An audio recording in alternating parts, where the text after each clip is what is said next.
Thomas and Danielle are the founders of HUGS, Humans Unifying Global Solutions, Inc., a nonprofit organization dedicated to facilitating the pioneering solutionaries of the world by providing support through grants, media, marketing, new paradigm collaboration, governance models, and providing coherent and practical systems for individual and group self-actualization, bridging the gap between the subjective and objective realms, empowering others by guiding them to their inner authorities and helping them to realize their authentic connection to Source.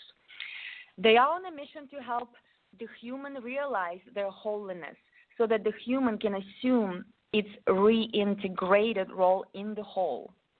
As above, so below, as within, so without, helping humanity to both ascend into higher frequencies and to ground in its emanation, using ancient technology like astrology and the I Ching, I have to ask them later the spelling of it, indigenous wisdom, and various tools to reorder the psyche. Through these psycho-spiritual applications, they believe the evolution and spontaneous mutation of the species is occurring.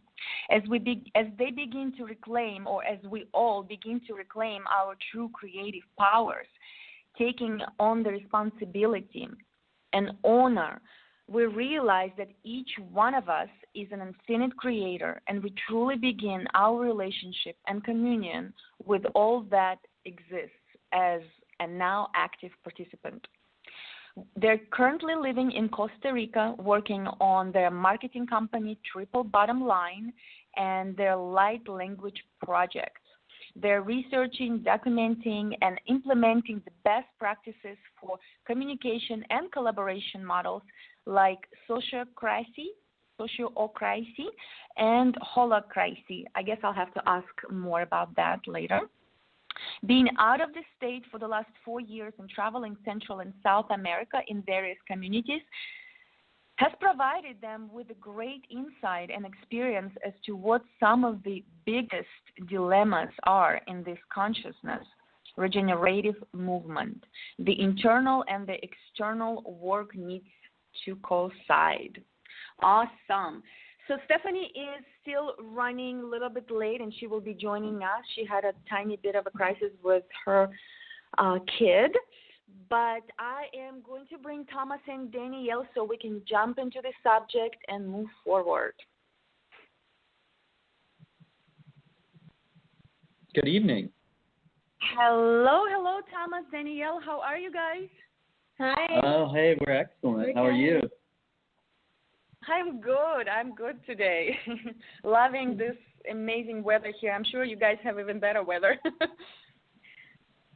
It's okay. I mean, it's fairly warm. It's a little chilly for Costa Rica, and it's kind of overcast, which I mean I'm not complaining about, but you know, some people might be like, oh, it's not the nicest day for Costa Rica. But well, we're getting into the rainy season. Yeah, we're getting into the rainy season here. Still beautiful. Ah, that's right. You are. That's right. Yeah, it's the same here. When sun doesn't come out in Southern California, people are like, what's going on? This is not it. we cannot do this.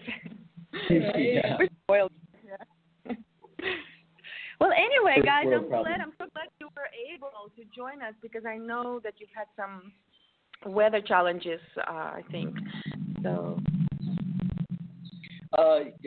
First of all, I want to say thank you so much for having us on again. It's an honor to be on the show and get to share some of this stuff with you guys. We weren't so much having weather problems. I think maybe what you were talking about was I messaged Stephanie earlier, and I was saying that hopefully the geomagnetic storms that we're having, like from the solar flares. Got it. So that not so much like just personally in Costa Rica, but like just kind of on a global level. Sometimes those solar flares can disrupt like Wi-Fi and power. And I think the thing we were reading was even saying be careful, be aware there may be like storms and earthquakes or something like that. So I hear you absolutely. Astral so far weather. so good. Yeah, so far I can hear you well. I mean, I hear some noises, but it's I'll let you know, guys, if I cannot hear you, and we'll work on that. But so far it's good. So not wasting time, I guess. If you would like to kind of briefly talk a little bit about yourself, even though I've already got into the your bio, but if you can add anything additional, why you moved to Costa Rica, what's your mission, what's your main goal, how you got maybe to this point briefly, and then we'll go more into the, meat of it. Sure, yeah, that sounds great. Well, for starters, I guess a good place to begin is like a few years back, around the time when I met Danielle, when we came together and we got married, we were kind of like looking, obviously looking a lot at the future that we wanted to create together and, what we wanted to work towards in our lives. When people first meet each other and they're getting married, it's a really big time for like reflection on what they're trying to create as a union, And when we were living in Orlando actually at that time, we started to kind of have some conversations. I had done a fair amount of traveling before, lived in like Peru and Costa Rica before, and all over the States. And Danielle had been feeling the pull or the itch to explore beyond the realms of the United States. And what we really realized we wanted, because we were both also starting to get more and more involved in kind of the indigenous medicine circle ceremonies and stuff like that at the time. And what we were realizing is that we really wanted community, wanted to see more of us personally and also humanity being able to live up to a greater potential, because we were looking at a lot of what was going on in society and education and the government and just different facets of the world, and we felt like we wanted to contribute to something a little bit more ideal, And so we had decided at the time that someplace outside of the States may be a little bit easier to get together the vision that we had held. We formed our nonprofit, which is known as Hugs, with the intention of basically gathering together a blueprint, like a model that could be used kind of as a template in helping to create like a new society. Because everywhere we looked, that was kind of what we wanted, and so we wanted to bring together the different facets and aspects of what it would need to create that. We're not experts in everything, so we wanted to bring together people that were and collaborate on a future for humanity. Right, and I was actually heavily into like activism and protesting, and I was just kind of seeing the movement going somewhere different, where I was like, okay, I've done a lot of protesting, and I just wanted to really figure like how can we actually come together to do more, because there's so many different people, what could actually amplify this project, like the impact of everybody. And that's when we started coming up with the blueprint model. I mean, I was kind of paranoid too, because I was doing kind of like activism for like Anonymous and things like that. But it was like, okay, we need to get out of here. Like, I was really upset about the United States, and just like, wow, we need to figure something out. We need to, create something so that we can bring it back, to the States, because we felt like the States was really controlling and restricting and things like that. But it was kind of like we just took a jump and we moved to Peru, and we sold everything and like got married a week before that in a sacred plant ceremony, moved to Peru, which that's a crazy story. We were basically lied to from this lady who said that, that there was a community. She was like, yeah, there's a community here. Come here. Just send me all this money and you need to Western Union it. And she was like, I'll get your passports, or not passports, the visas, and I'll start a foundation for you and all that stuff. And a lot of other things happened within the 2 months before we left. And we told her that we were coming, and she was like, all of a sudden not available. She was like, no, I'm in Ecuador right now, but like, don't come right now. We're like, well, listen, we need to come, and we'll like just stay in a hostel or something until you get back. Basically, we arrived in Peru. She's nowhere to be found. There's no community. She stole our money, and like that was kind of the start of our like journey. We were like, wow, we just totally got lied to, stolen from, and sold all of our stuff. And we're like in the middle of the jungle, like not really knowing what to do. But we couldn't really, we felt like we had a lot of momentum despite the fact that things were completely different. We realized that we were at the bottom of the mountain instead of, kind of going somewhere in the middle, like if there was actually a community there. And so we just, pulled ourselves up and tried to connect with other people. We connected with a bunch of people in Peru, and we actually ended up having land. Like, we didn't even have the money to buy land, but after a few months, we had property with, like, structures on it. We had 15 people, like, in front of us. They, like, came from around the world, and just all these things, like, manifested in front of us, likened it to the Fool card in the tarot deck, where we went out, we, like, kind of naive, just like, okay, we're just going to go out in the world and do something and create stuff. And it was right. Really, yeah, it was like, right. And, we learned so much from that, because I feel like there's a lot of people in the world that are kind of in the same position as us, unhappy, they want to do something, they don't know what to do. I was more scared than you, because I had never really been out of the country, and kind of jumping over to Peru and moving and all that stuff was such a big jump. But anyway, so we were at Peru and we started learning a lot, and we had all these people in front of us with the land, and very quickly we realized, holy crap, like we really need to figure out how to like guide this situation, because if all of a sudden you have 15, 20 people and you're like, okay, we're all going to start a community, there's a lot that comes up that you're not prepared for. And, we had to figure that out. And we ended up learning that we really needed to have a way to create decisions together. And that was kind of the main theme that we're figuring out with a lot of groups and organizations. Like, why are all these groups in the world not collaborating more? Why aren't all of us joining together and uniting?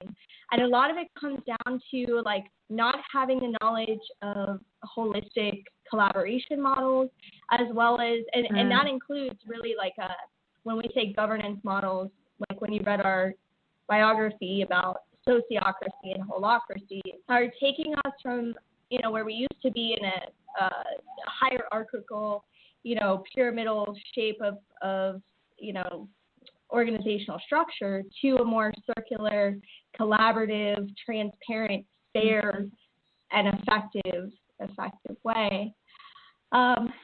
So, we lived in Peru. Tom's dad actually met us there and moved there with us.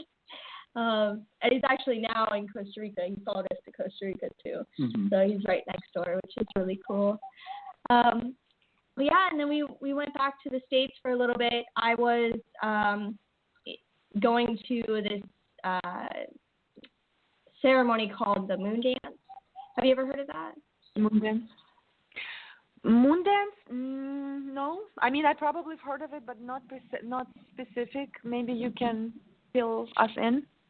Yeah, basically it's a women's ceremony in Mexico. I mean, they have them all over the world, but this one was in Mexico, and we danced for 4 nights around the pyramids.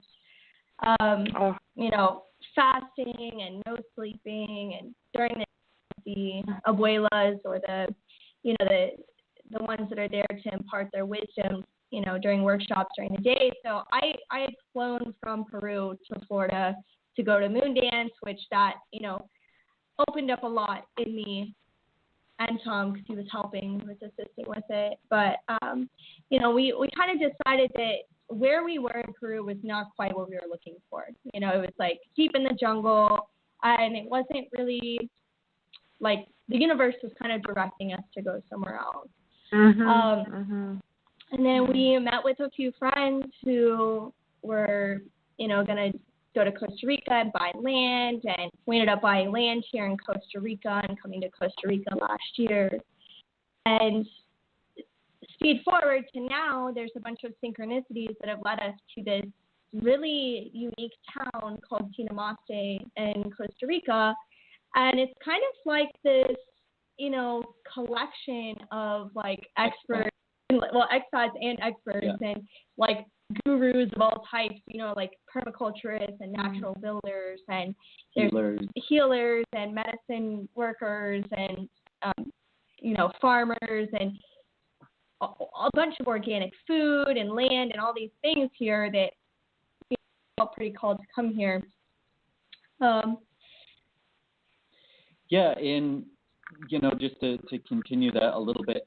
So now we're here, and we've, you know, the past couple of years, basically through these travels in Peru, being back in the States, we visited a couple of communities in Colombia with the elders of the Wiwa tribe over there. And, you know, we've seen a lot of things. There's a lot of like kind of the start of conscious communities going on in Costa Rica as well, but like nothing super like, you know, like I would say the most organized one here would probably be Pachamama, but there's a lot of like beginnings of maybe conscious communities, or maybe people, you know, dispersed with the intention of doing that. And what we've been finding is the consistent theme in all these places, which if you look into like, you know, books and different examples in the past before now too, the overwhelming theme for the reason that these conscious communities that people want to live in not being successful are both decision-making models, but then also basically what we're just kind of deemed as the human condition. It's basically that people haven't done the internal work. Well, we're all coming from like a traumatized like society, and if we're not, you know, addressing, like, we want to go out and create this new thing. We all do a pioneering movement, and it's amazing, but you know, we have to really like heal ourselves as well. Yeah, we have to address the issues that kind of cause things to be in the problematic state to begin with, you know, rather than, you know, just kind of being like, oh, okay, we'll all just get together and work together and that'll solve the problem. It's more like the problems cause the separation, and now what we're realizing is the fundamental basis of developing this new planet that we all, you know is possible and want to live on, is coming up with effective ways to communicate better, to do that internal work, to really kind of have like a map of like an integrated system. Yeah, like a map of how people work internally and also together on a group level. And then also, yeah, for sure. And then also in this, you know, through the past few years, what we started to do is a lot of research on how the problem came to be. You know, like how we got here in this kind of disorganized state, right? Well, we kept searching. We were like, well, like, how did humanity's consciousness get to like this, you know, super objectified, you know, really, you know, like too much structure in society, you know, and it comes down to like the evolution of consciousness. So if we look back, let's just say about 500 years ago, you know, and if you were living 500 years ago, the church was, you know, really strict and rigid, and, you know, authorities, nobody could really, like, you know, step outside of this really strict structure for that.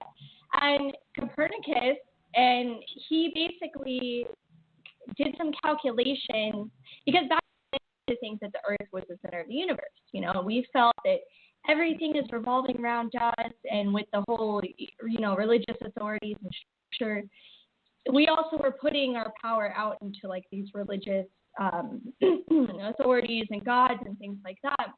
Copernicus gave over his theory that, you know, hey guys, listen, maybe the Earth is not the center, but the sun seems to be more likely. And on his deathbed, he released his book and published his book that, you know, was releasing these findings about the calculations of the sun potentially actually being the center. And of course, you know, all of the scholars, everybody who was important or not important at that time was like pretty much rejecting this finding. They were like, no way. But there were some people, like even like Galileo and like all these different people, you know, they were like, this isn't true. Mm-hmm. And some people went underground and started to actually research into it, and they found that his calculations were way more accurate than what we had prior to that. So once they kind of came to this consensus, like, okay, this might actually be right, and we're like flying around the sun. You know, if you think of what happened, like a few things happened because of that in regards to humanity. First of all, that's like extremely traumatic. You know, it's like, whoa, like everything we saw was completely wrong. Like, wow, we're just on this rock flying through space. Like, do we even have meaning? Is there a God? So, you know, one good thing that came out of it is that it started to break down the structure of like the religious authorities. It kind of gave room to, you know, more creative aspects and science and things like that. So we see a little bit more in the rise of the scientific revolution from that.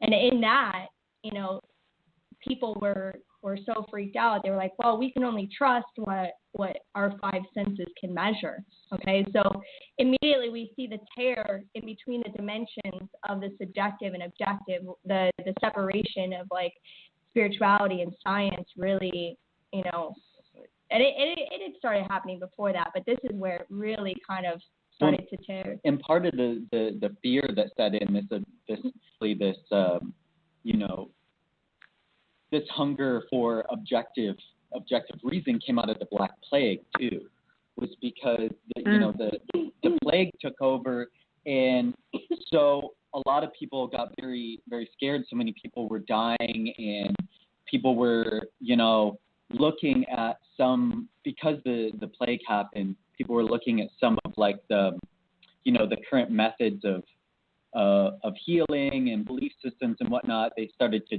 distrust all of those. They're like, oh, well, all this stuff, none of it works. Look at all these people that are dying, and like, look at all the death that just happened, you know. And I mean, we can imagine that was extremely traumatic, you know, for a huge portion of the Earth's population to go through all that. And then science provided some answers for that too, you know, like increased sanitation and different things, so that we could you know, help to combat some of the problems that caused the Black Plague, which if you look into the Black Plague at all, it was basically because of horrible sewage systems and things like that. You know, there was too much filth in the streets and things, so the disease, you know, just spread rapidly all over the place.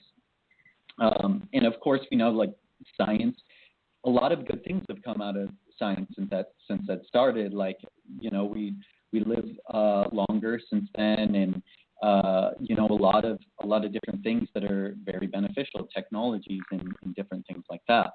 Mm-hmm.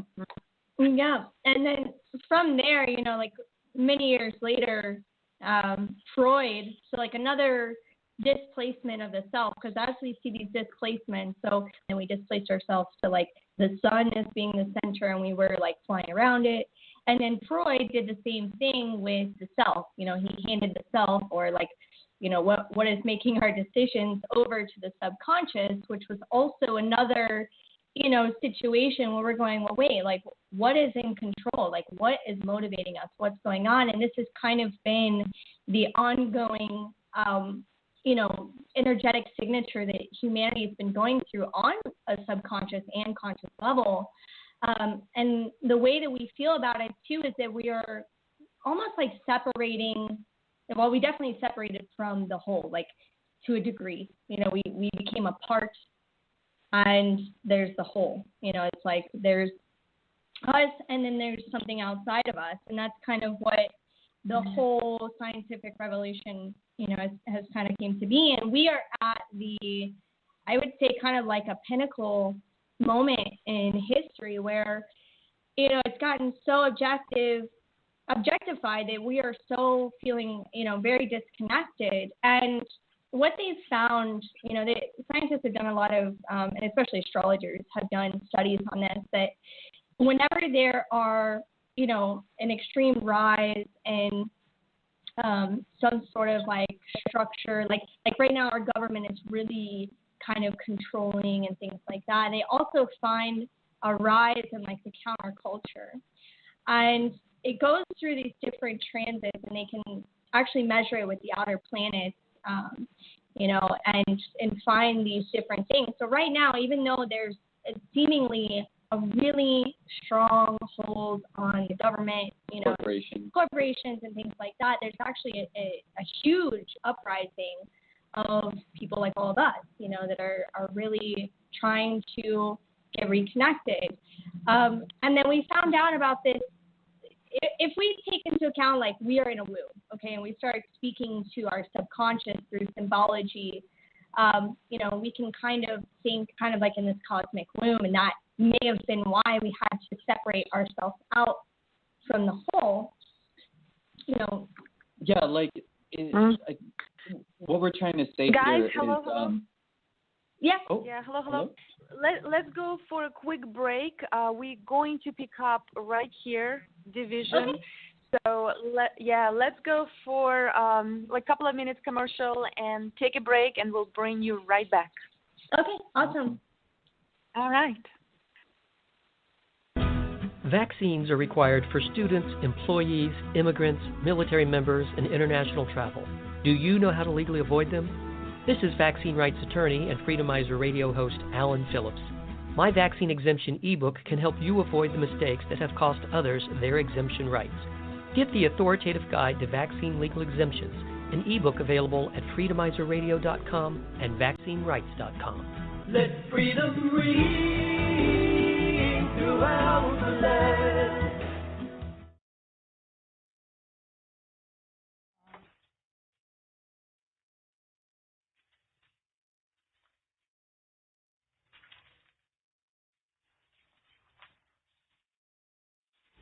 I like the way you grow it, no pesticide. I got to box it up. I like the way you grow it, so locally. I got to box it up.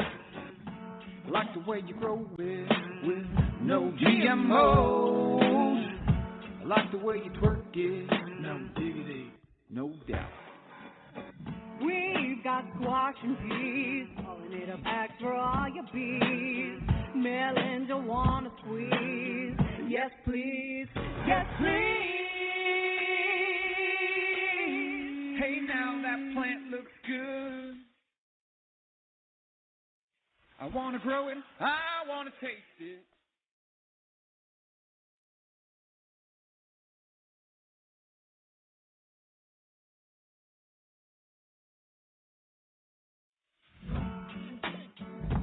Yeah. Tomatoes in full effect. Always in full effect. My girl Tilly's in full effect. Yeah. Peaceful Belly Plant Sale, 2014. Yeah. Search YouTube for Freaks of the Garden. PeacefulBelly.com. Support your local organic farmers.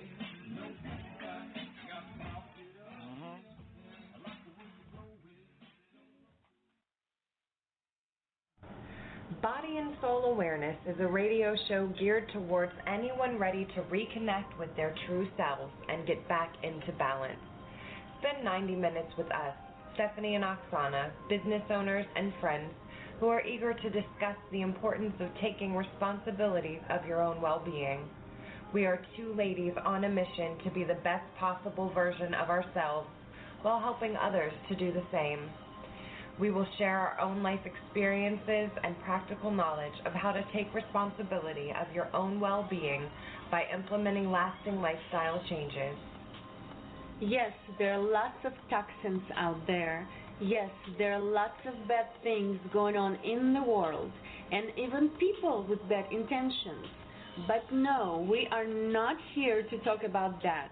We're here to help you to discover positive lifestyle changes to help you navigate through ingeniously designed chaos.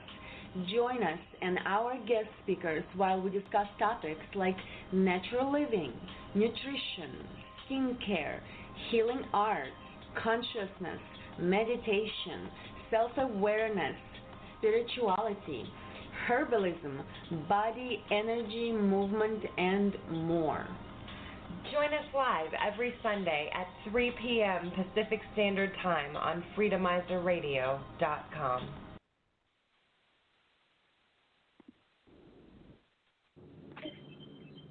Hello. Hello. Hello, everyone. Hello, everyone. We're back. Sorry, everybody. I was a little bit late getting on. Kai busted his head open this morning. Oh, goodness. Oh. Is he doing okay, though? Yeah, he's doing fine now. The bleeding stopped, so we're good. Oh, goodness. Wow. Well, I hope he feels better soon. Yeah, thank you. So conversation is going great. Let's go ahead and continue.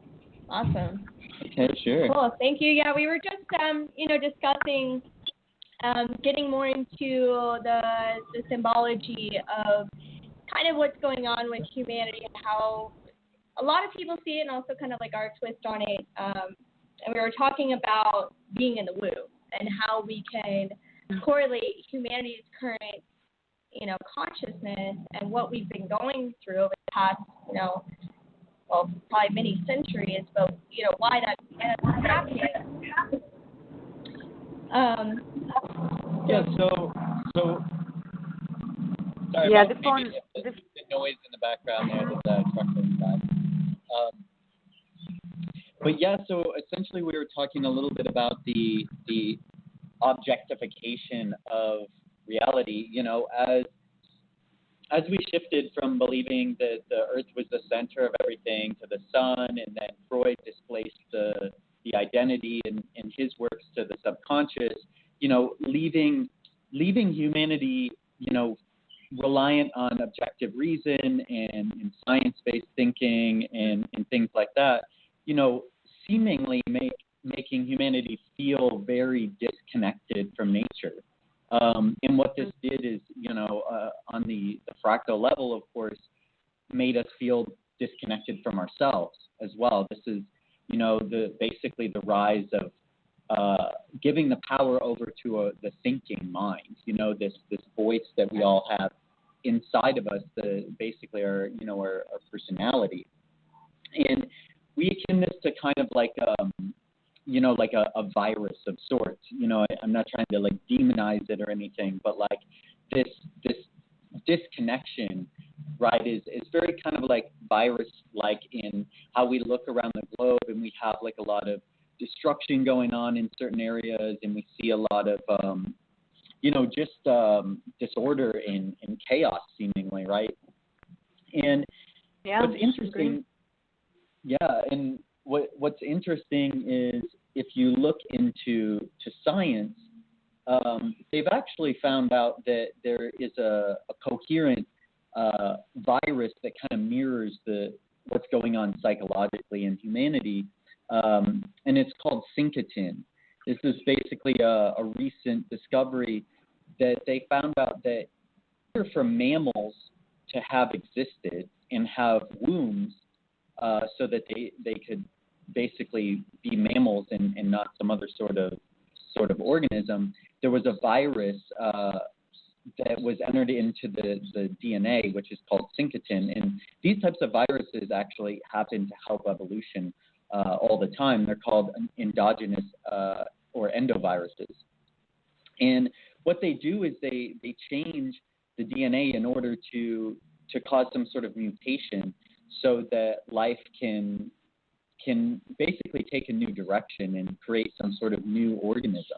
Well, it's also so that while the mother is trying to create something in the womb, kind of like if we are in the womb here on Earth, it has to differentiate the child from whatever it is in its body. So it can't just, start creating a child and not have any sort of containment or barrier that's telling its body, hey, this is something different, like we need to let it grow and continue and not, because normally the body tries to, break down and use different parts of the immune system cells. things. Right. So this virus is actually in the lining of the womb, and this is what differentiates the child from the mother, so that it can be growing in this space. And pretty much it's kind of like on the membrane. It's also in the DNA. But if we think of, like we were communicating about earlier, how humanity is kind of been in this separation like state. That's what it appears like. We're kind of getting into this realm of not knowing what's going on, but there's a lot of us that are starting to come to, and it's kind of like this virus that we're talking about in the womb. It's also happening here in the world. And so it's not necessarily something to be afraid of or whatever. It's just something that's showing us, okay, look, we are being created in this womb. We have to navigate with the virus, because the virus comes in, and what they do in the body is it goes into the cell and into the nucleus, and it rewrites its own DNA onto our DNA, and we're seeing this almost like on our planet. So when we were really having a lot of conversations and trying to figure out what's going on the planet, and why isn't this movement happening faster, and we first we're like, this whole spiritual movement is like, we're all God, which is true. We take instead of putting a God outside ourselves, we put it inside of ourselves and say, oh, wait, we're also a creator, which is true. And it's kind of like we're reclaiming our energy. Because when you place something outside of yourself and people have like these religious authorities and, worshiping things outside of them without realizing that those are actually aspects within themselves, you're taking your energy and you're dispersing it out into like a quantum state. So you're becoming like kind of, I don't want to say weaker, but like it's not actually what you're kind of meant to do here. And we're like, oh, great. Everybody's kind of getting more empowered by this creative, like, oh, we're one with the universe. We are, created infinite beings and all these things. And then, one day I was talking to one of my friends, and I was kind of explaining this to her, and she was like, oh, I think it's all a program. Everything's a program. And even hope. And I just saw how she was so paranoid and scared because she put the God inside herself, but she kept the demons outside of herself. And so all the archons, reptilians, all these type of energies that we are afraid of, it like keeps us in this fear frequency. We have to also pull that in and no longer see it as the thing that, is having control over us or that we have to, communicate with. I mean, by really reclaiming our power. And that's something that we see really common in this movement is that there's a lot of people that are, still kind of in the fear program, and that's okay because the way that this virus works on the planet is to help build the integrity. It's building the structure of the cosmic being's body. Okay, so all these type of things that we're seeing with, the reptilian, and there's always something we're placing outside of ourselves. It is the virus, and the virus we can, place it as kind of like the AI. Okay, an AI, if you're an infinite creator being, the AI, artificial intelligence, would be anything that's not you. Okay, so it could be the mother, it could be these different systems and things set in place to actually build our integrity because we know that every decision that we make, every response that we have from the universe on all levels, is really opening up the timeline that we're going to go on based on our response. So, we feel that the reality shifts and changes as we, respond and make these decisions. So that's kind of part of where we're at as a humanities, collective. I feel that we are kind of in the state of realizing that, yes, we are the creator. Yes, we are infinite beings. Yes, we are here for a purpose, and we're waking up, and the veil is dropping. But what does that actually mean? How do we perform alchemy by bringing all this information and knowledge into, the material, because that's the thing. We have subjective, and then we have the material as well. And we do that by really communicating with the universe. And it's happening all the time, and we are communicating with the universe through all of these different, that's what symbolic language does. That's what, when people say light language, it's communicating based on these energetic frequencies that, have been deemed by science as non-existent, even though they're, creating CERN and all these other machines and trying to find the God particle because they can't figure it out, because it's not something you can really measure. But when we start to actually communicate with the universe and we start to understand, okay, we don't need to resist. We need to accept what's going on. We need to communicate and see where the energy is moving us, because all of these things, all these viruses, all these, if you want to call them archons or the shadows, and the shadow is anything that you deem that is not you. So if you feel that, it's a part of ourselves that we start to separate off, that is something that we're supposed to acknowledge and reclaim and move forward with. But all of these energies are really here to help move the vehicle. So we are the vehicle. We are the conduit of the energy of the universe. And it's kind of like if you think of a fractal. And let's take it into the most basic principles, the divine feminine and the divine masculine. And that's, these are all energetic archetypes, okay? So if you look at the tarot, if you look at astrology, those are all archetypal energies. The I Ching, the elements. The feminine is the infinite part of it, the part that's continuing. It's exploring every single space. And the masculine part is the part that's ordering and structuring and the lines and continuing to put some sort of structure so that not only is the masculine experiencing, but the feminine is also experiencing itself through the masculine. And that's what we're doing as, these very in tune beings is realizing this energy that's going through us at all times. And that energy of the divine feminine and masculine, along with all the other archetypal energies, when you pull them into you, rather than putting them out of you and creating a shadow or denying, what the reality is trying to communicate to you, you're actually able to navigate and allow the universe to move you. And, what's happened is we've kind of gotten so far away from trusting ourselves, as a collective. There's so much conditioning and programming and fear, the fear energy. And that's really what's keeping these quote-unquote archon reptilian energies alive, is because we're perpetuating it with fear. And that's okay. We need to learn, okay, I'm going to navigate that when it pops up. How do you transmute it? How do you pull it in? How do you use it to move you and to build your energy? But, the mass of humanity, and which I'm really happy is changing, we've had to go through, there's a truck about to pass by. Sorry, guys. You're breaking up. Yeah, you're breaking up a little. Okay.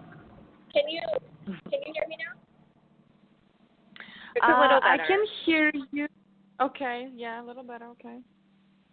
Is it okay? Good. Okay. Yes, that's good. Okay, sorry about that. Yeah, there's a big truck passing by.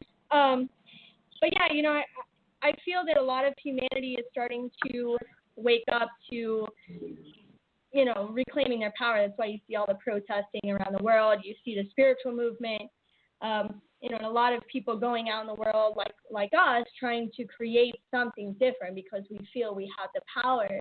And what Tom and I have really started to come up with and realize is that if we can try to tap people into their authentic authority, because if you think about it, you are a conduit of energy for the universe, okay? Your body is an antenna, and it's also transmitting energy. So it's receiving and transmitting everything at once, okay? So the tear in the realities between Copernicus and the quote-unquote fall of man and the separation and the virus in the womb, starting to differentiate ourselves. We went through a period of confusion and things like that. We see that we put the mind in control, okay? With a calcified pineal gland, it's not able to make decisions, and it never really was supposed to make decisions. And what we know about the brain is that it's actually a filter, because consciousness is going on at all times, okay? Everything that if you had the ability, you could pick up everything, if you weren't using your mind, okay? And the thing is, the body, all of our, quote-unquote chakra centers or energy centers or, all of our extra senses are actually picking up quite a bit more than what we give credit to. And that's why we have intuition, and different things, because at any point in time, and this is what we want to bring to people, at any point in time, you can figure out what step you need to take based on your inner authority. That's going to come through when you know what that is. And there are systems. We use a system called human design, which for people, if they want to know what human design is, you can go to jovianarchive.com. It's JOVIAN archive, ARCHIVE.com, and get your free chart, and it will tell you. But basically, what we've figured out with using the system is that there are actually four different vehicles on the planet. So there's 4 different, they call them aura types, but it's not the aura that, the New Age has indicated as being like this emanation coming off of you, or like this vibration that's coming off. It's actually the shape of what you are receiving and transmitting. It's an extension of your body through all the dimensions. And there's 4 basic types. So when you go to Jovian Archive and you get your free chart and you see on there, this system correlates with, it integrates astrology, the I Ching, the Tree of Life, and the chakra centers, but they don't call them chakra centers because normally, traditionally, and when people talk about chakras, they talk about 7, sometimes they talk about 13 chakras. But the thing is, before 1781, before Uranus was discovered, we did have 7 solar bodies that we were, looking after. But we discovered, every time they've discovered a new planet, it integrates a new part of the vehicle. So we're actually in a nine-centered vehicle. And what this means is that the body, our cosmic body, is developing a new, almost like an astral organ. It's allowing us to perceive these different energetic transmissions on these levels. And each one of us, depending on the type that you have and the authority, will tell you, okay, like for example, I'm a sacral authority. Okay, so what that means is in my sacral center, I have like a guttural response coming from my sacral, and it has a lot to do with just being in the flow and being present and being responsive, because I'm a generator. Stephanie, I pulled up your chart. I'm not going to get like totally into it, but you are a generator as well. Yes, and I am. Your authority is the emotional solar plexus. Do you guys know about human design at all, or? You know what? I looked into it a little bit, the human design and the gene keys. Nice. And I'll be honest, I haven't looked very deep into it. But when I get some time, I want to, because I've always said, like, life would be so much easier, like, if we had the right instructions. It's like we're playing the game of life with Yahtzee instructions. How are you supposed to play right? Exactly. Yeah, we call it soul mapping. That's the the term that we coined, because, what we've been figuring out too is, while human design is a powerful system in its own right, combining it with more traditional astrology, the gene keys, some elements of depth psychology, and things like this. And group collaboration models. It helps kind of create more of a complete map, or a more complete system that can really help group dynamics and organizations, relationships, just life in general, mainly because life is interaction. Everything that we're doing is always interacting with something or someone else. And it's interesting because, what we've been noticing, a lot of these correlations, we can look at what's going on in nature and science and then see how they fit into what's going on, psychologically or, amongst the cultures and the population of the earth. And as Danny was saying, that kind of the sort of like virus type situation that's going on is basically causing a more nucleus centered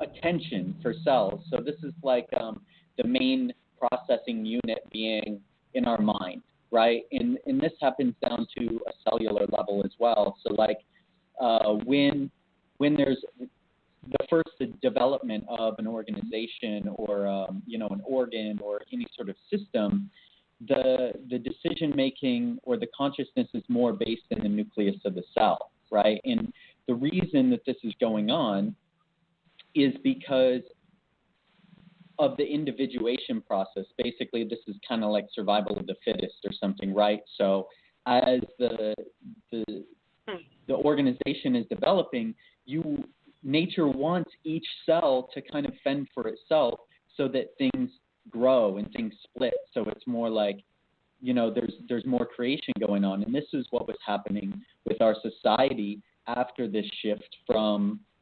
the geocentric to the heliocentric. And when Freud came out, it caused humanity in its objectification to develop society like we know now. It caused a mass explosion in science. It's caused more travel by boats and planes and, the development of cities and all these different sorts of things. So this is basically, humanity as an organism growing larger due to it believing that, or due to it having its consciousness be more self-centered, right? But now, where we're at now is humanity is a massive organism. It's all over the planet. There's these huge population centers, and there's definitely still room for expansion, but we're kind of at this kind of like what they call in science like an emergent point in evolution, and this is where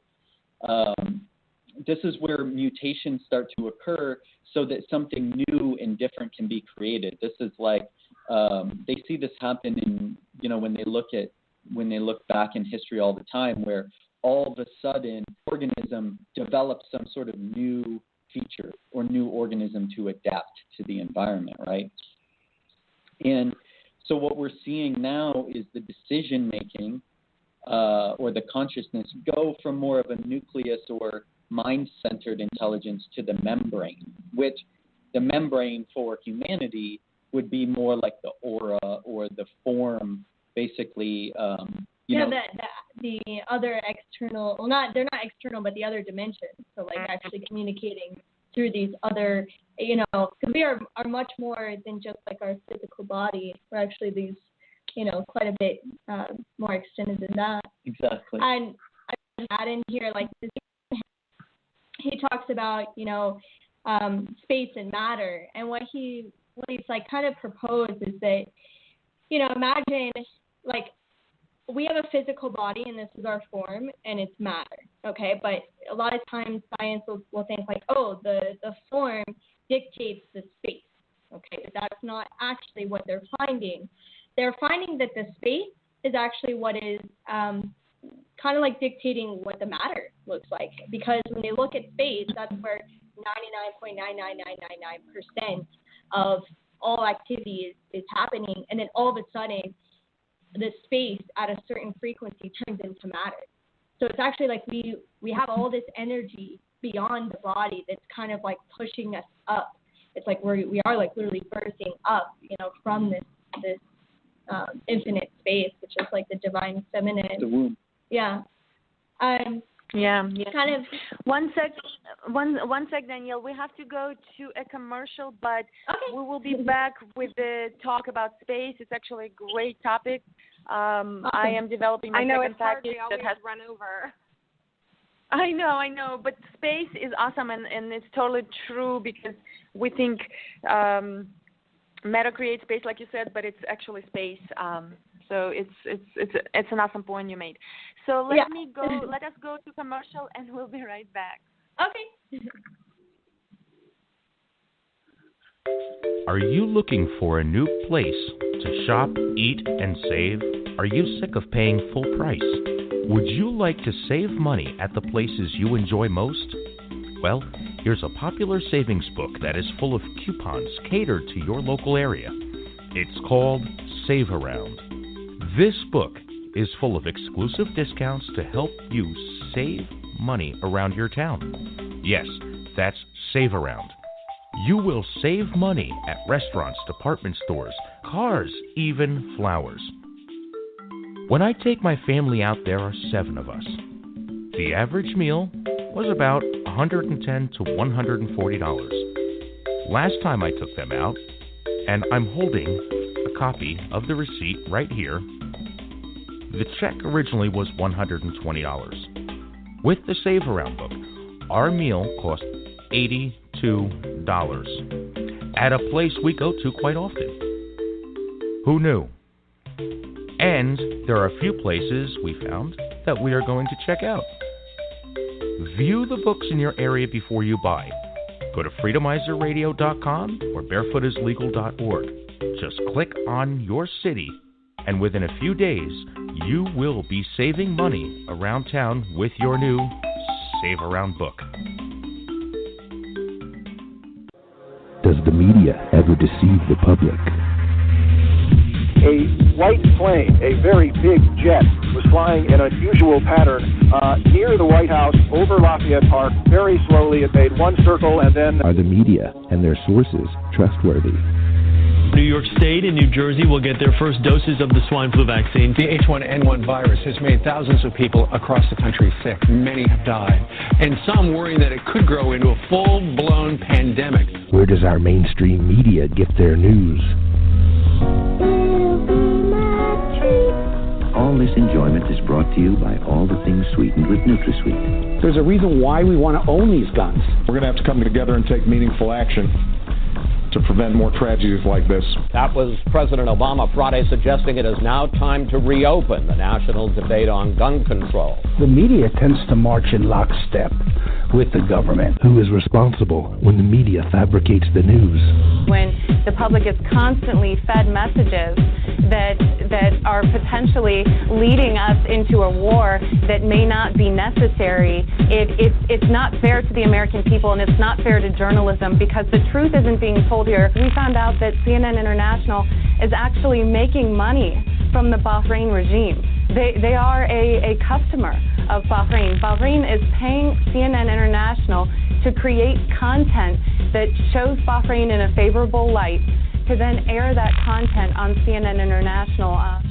Join us online at WilliamLewisFilms.com. That's WilliamLewisFilms.com. The love of fiat currency is the root of all evil. Those who issue and control the machinations of this fiat, the banksters, the bane of the third-dimensional world, financing the wars, the satanic acts, and the search to enslave mankind's spirit for eternity. But the banksters can be dethroned. I'm here to do my part. You by my side. This has been Lucifer Bernay Cochran, host of Breaking the Banksters.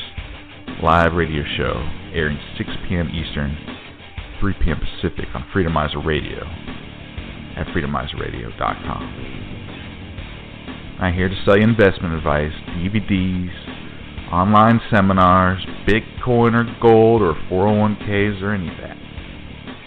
All I want to do is use my master's in finance, my professional experience as a risk manager to inform, educate, and collaborate with my fellow freedom fighters against the banksters and their Ponzi schemes worldwide. Whether it's gold, silver, Bitcoin, prepping, the Fed, geopolitical and financial analysis, market updates, prepping, precious metals, cryptocurrency, economic and political theory, efforts to end the Fed, a live phone line for call-ins, and a wide variety of guests. Breaking the Banksters brings a lot to the table, but we still need your help fighting back against these bankster scum. Breaking the Banksters, 6 p.m. Eastern, 3 p.m. Pacific, freedomizerradio.com. Can't listen live? All archives available at blogtalkradio.com. Searching Breaking the Banksters, or better yet, subscribe to the entire Freedomizer Radio network in iTunes or wherever you find your podcasts. Just search Freedomizer Radio, and you will find all of our shows network-wide, including Breaking the Banksters. Thank you. Down with Banksters. There are a lot of problems with Common Core. I don't even have time to go into most of them, but a step in the right direction would be to give local communities, teachers, parents control over their schools so they can design curriculums and standards to best meet the needs of their students and get the federal government out of education. U.S. trade negotiators are pushing to complete the TPP this year. They're trying to keep it under the radar. The best way to stop the TPP is to drag it into the light of day. Right now, negotiators have appointed approximately 600 corporate lobbyists to serve as cleared advisors on the TPP, while refusing to release any of their negotiating proposals for public review. The corporate media is unlikely to inform the public about the TPP. We need to do it ourselves. Hello, everyone. I'd like to talk to you about our newest sponsor, Misty'sGardens.com. Now, this is a contraption where you can grow food in your apartment, in a small patio, or if you're like me and you absolutely suck at gardening, this makes life a lot easier. It is a vertical tower garden where you can grow over 20 things at once in a small, compacted area. Good health starts with good habits like eating wholesome foods, and with tower gardens, you can easily grow your own fresh, nutrient-rich food virtually anywhere, year-round, without soil. So, Misty'sGardens.com, have a look at it, check it out, buy it, plant, and like it. Misty'sGardens.com.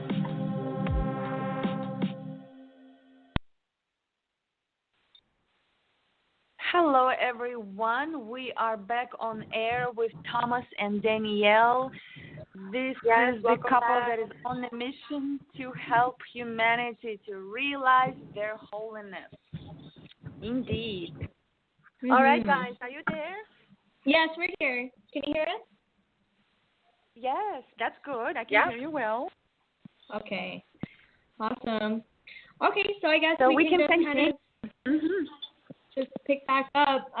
We were talking about starting to get more into like the macro energetic sequences that are happening in the existence of reality, and kind of correlating that to symbolic and archetypal language so that we can kind of comprehend a little bit better of what each of us are kind of doing here. And what I was stating about Nassim Haramein, he was stating that, it's not matter that determines space, it's actually space that determines matter. And that's kind of further proof that when people say, I'm because we come from a very narrow-minded, conditioned world, and really, like, what is narrow-minded? It's not being able to take the far left and associate it to the far right, and that's how you start to actually expand, so that you can transmit the energy, because just as I was stating with the fractal, how you have the divine feminine and masculine, and the masculine is kind of coming through the feminine, and the feminine's like holding space, and you know, the masculine's kind of like experiencing and helping create and things like that. We have this whole fractal energy coming through each one of us. So when we kind of understand that, we're able to think about it that way. Perhaps, you know, each one of us is a vehicle that is here to transmit and allow the energy to flow through it, just like the masculine is in the part of the fractal, where they are just continuing, and because each one of us has the masculine and feminine inside. But so it's not like I'm talking about men and women, but you know, that aspect of it, the masculine part is the like structure, you know, and that's what we're experiencing as a vehicle. You know, the body is a structure, it's a material form. And what happens in a fractal with the material form, you know, it continues for infinity, you know, and it continues. And that's kind of what we're, I think, supposed to experience here, is to allow the energy to move through us, to transmit, to reorder it, to transmute it, and things like that. So when we started really, you know, we've been studying human design for about 4 years, and I don't know, I think it's like 2 days ago I asked Tom, I was like, well, what really are the types for? Like, why are there different types of beings? Because there's 4 types. And the types tell you the shape of your vehicle and how it processes energy, okay? So we're like, oh, they're here, you know, the 4 types are to work together to transmit and process this energy. And as we move from nucleus-centered, you know, competitive, mind-based society into a more collaborative, you know, cell membrane, intelligent society where all these types are fitting in together, you know, once we kind of realize how each of us are transmitting energies, and then on an individual level, we realize, you know, what our internal authority is.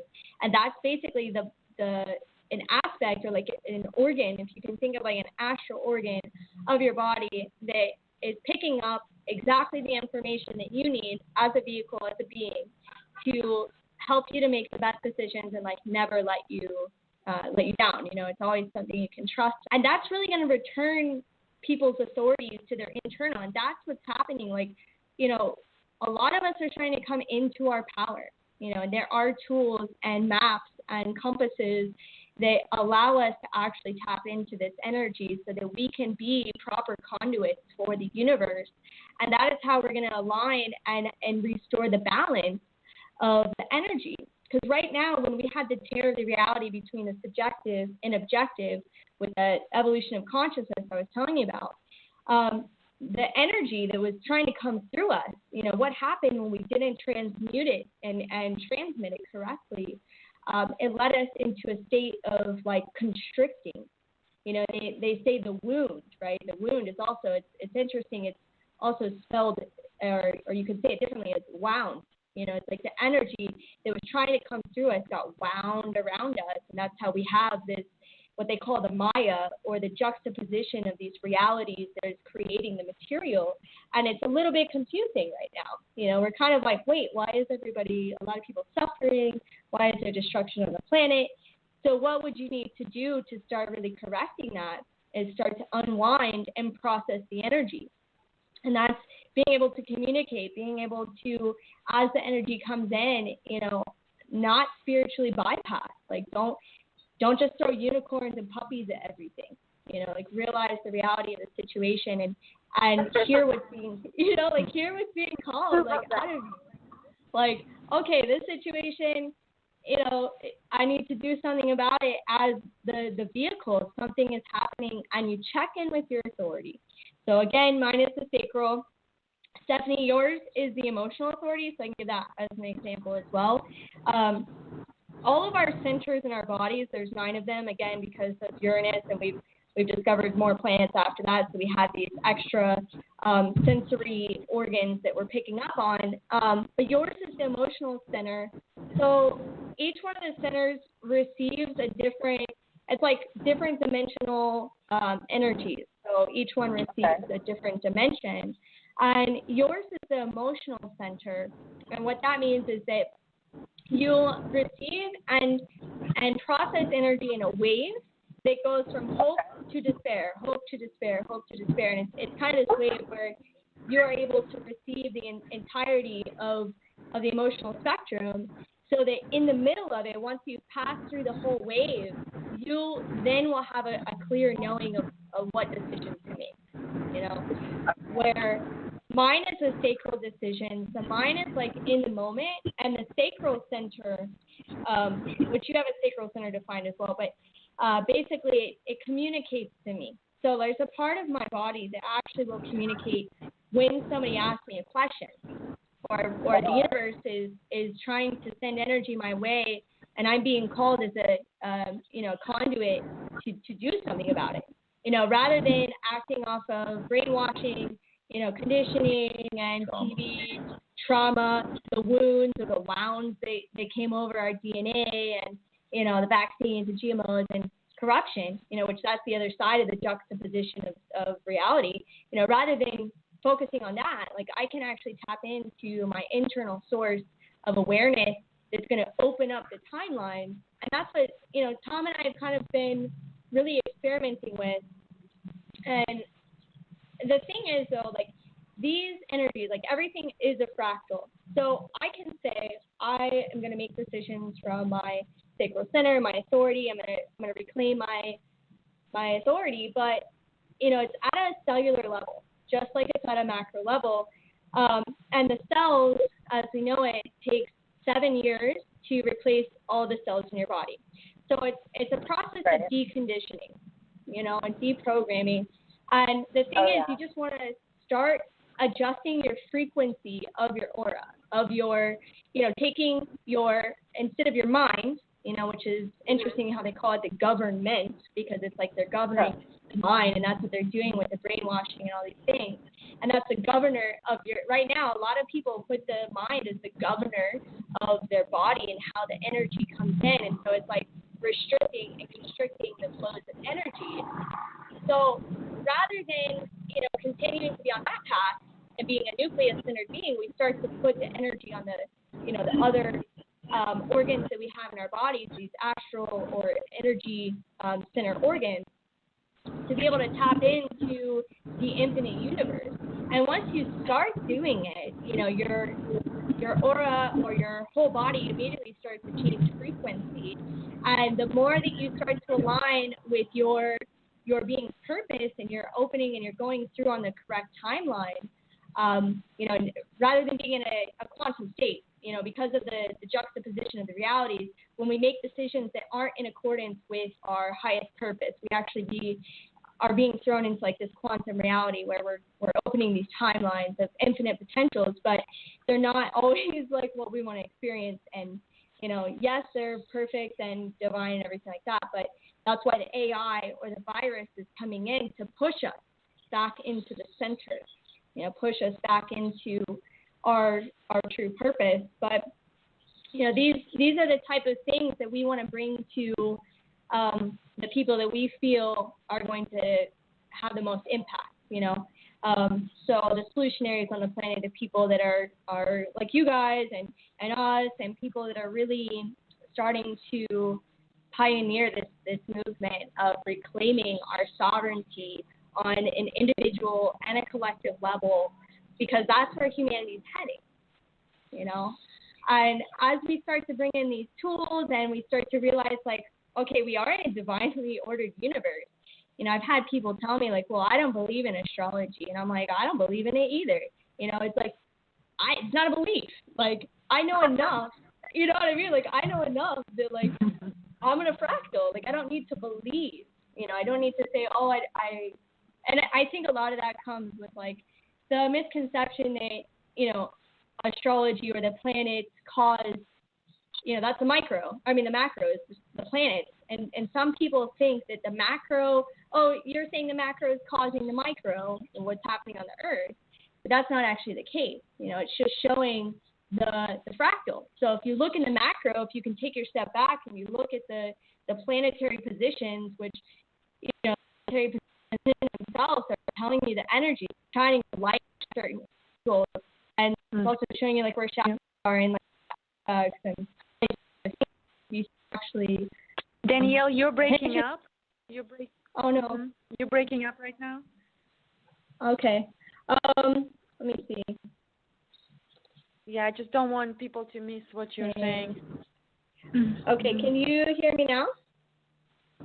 This is better. That's much better. Okay. I'm so sorry about that. I don't know. It's like we have decent internet, but it's, I don't know. We need to figure something out. But yeah, what part was I starting to break up at?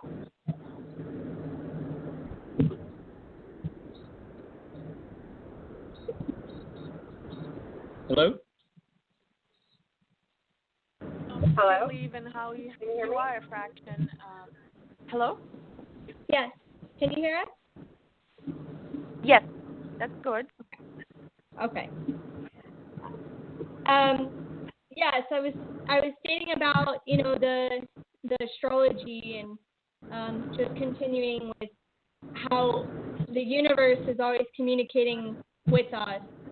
And as we see the planets' movements, and we can correlate that as being the macro. It to help us understand the energies, because again, we are conduits, we are vehicles to, be the co-creators. And so it's kind of an indication of, hey, this is the energy that's coming in, Right.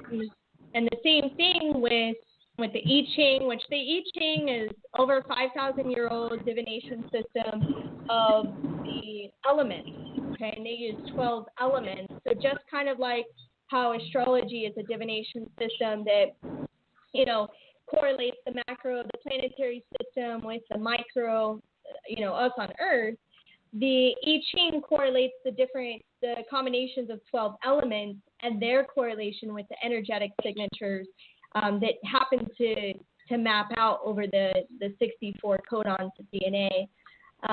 So it's really interesting when we can start to look at these different aspects of reality and really understand them on this different level. And this is speaking to the, subjective or, what some people will say like subconscious, but it's really like our internal knowing. Like when people communicate in, symbolic language, like when I was talking about being in a womb, like you probably instantly just understood because you know what a womb is, and that's kind of how these archetypal or light languages work, is they speak to our internal, like highest self, using these associations, and that's how we ascend or expand, because we have the ability to correlate, the Fool card in tarot as correlating to Tom and I's first year of, doing this traveling. And that provided this whole new layer and dimension of comprehension so that we can actually have a deeper and richer experience and ability to transmit the energy in a much different way. Yeah, these types of languages have been going on and being used for a really long time, And what's really interesting is, before this quote unquote like fall of man and the things we've been talking about, the objectification of the reality, and even throughout this time, a lot of the indigenous cultures around the earth still fluently spoke in a lot of these, quote unquote languages. And the way that this was always done is, some people call this like, in some Native American cultures it's called like totems, And so what the totems are is like when we see certain types of animals, because of their inherent traits that they have, different ways that they act, these are seen as different types of communications from nature. It's also been called in the esoteric circles.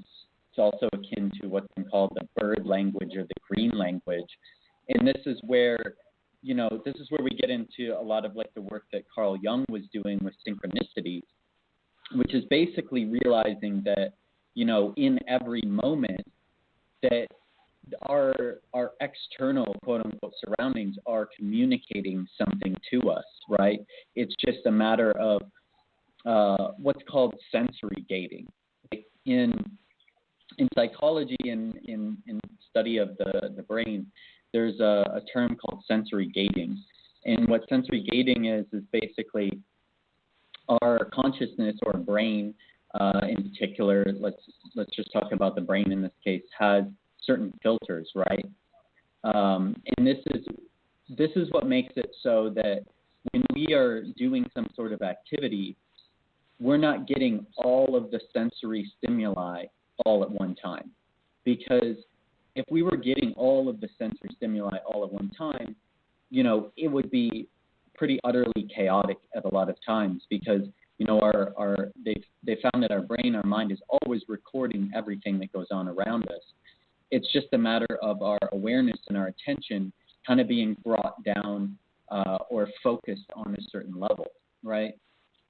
And so in this objectification that we had of reality, we basically brought the sensory gating down to a more narrow or specific level in terms of the entire spectrum. And so what learning these different languages and starting to apply them do is starts to widen that sensory gating, and it does it in a level and in a way where we can handle it, and there's a lot of different methods for opening this sensory gating, meditation, yoga can do it, breathing techniques, different entheogenic experiences like ayahuasca or something like that can expand the sensory gating as well. And a lot of these different types of scenarios, certain ones are very intense at times, right? Like you maybe have had an experience before, like where your life was maybe threatened, or maybe you even just had a ton of coffee or something like that, and things get very chaotic because the senses are so heightened. So we're like hearing things at a much higher rate, or seeing things, and what's happening here is more information is coming in, and we're not used to processing all of that information so quickly. But by having a language such as human design or the gene keys or the I Ching, this allows a translation of the different things that are going on around us through a pattern, through something that we can start to study and learn at a rate where we can reintegrate with this womb at a pace that is not so chaotic, right? And what's interesting, though, is this is kind of like already naturally happening, right, to a lot of people. Whether or not we're learning these languages, nature is starting to open sensory gating in humanity on its own. This is why, so many people are having like ascension experiences right? It's because nature is naturally, through reordering our DNA by things like solar flares, for example, that happen today, these changes are being transmitted to humanity. But what these languages allow us to do is have the quote unquote birth be more, less traumatic again, right? So it gives us a way to interpret these experiences that are happening to us in a more grounded way and really begin to embody these aspects of ourselves, rather than having it be like this kind of like floating, spacey, woo-woo oriented thing.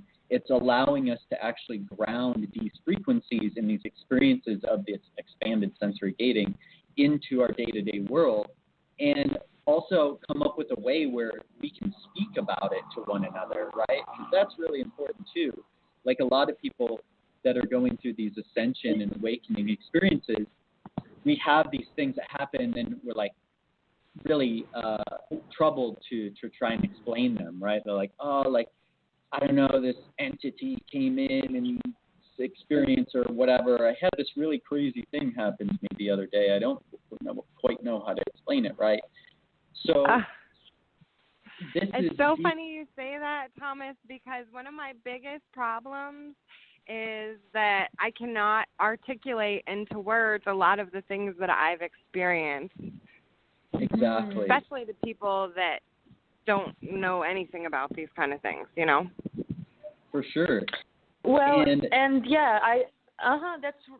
Yeah, I listen go ahead. to a lot of different people, and some steps you can describe practically, but some of it you just have to internally go in and experience. It's so hard to describe them. So, yeah.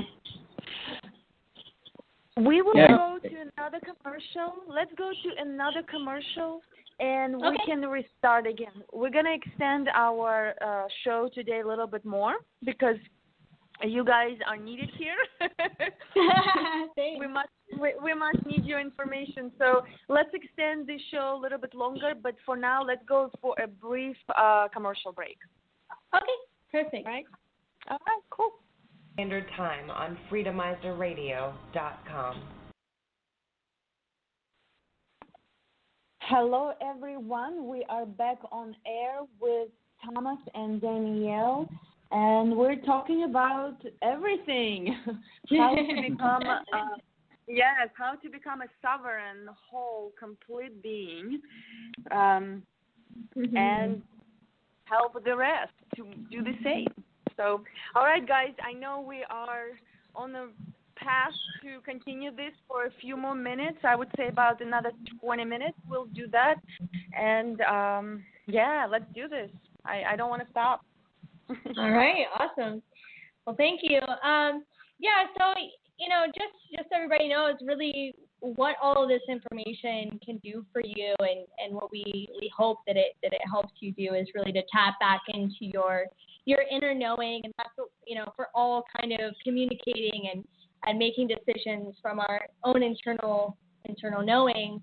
We're all going to be fulfilling our highest purpose, our highest self, and be on the timelines that we want to be on, and that the energy is moving us through.